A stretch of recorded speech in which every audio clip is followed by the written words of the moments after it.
তাহলে বন্ধুরা আনবক্সিং করছি। ওয়াও, প্রথমে বিল মোবাইলের,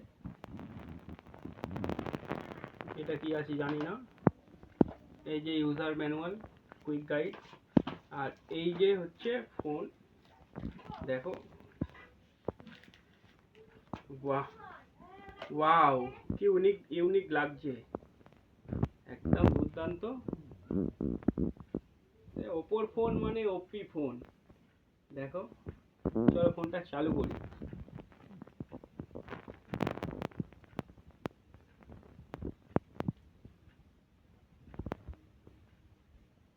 ঠিক আছে, ফোনটা ততক্ষণ চালু হোক, আর কি কি আছে বক্সের মধ্যে সেগুলো দেখাই। বাহ, দেখো ভাই, 80 ওয়াটের সুপারভোগ মাস্কুলার চার্জার। এত বড় চার্জার দিয়ে জানি না ফোনটা কতক্ষণে চার্জ হবে। পুশ করো।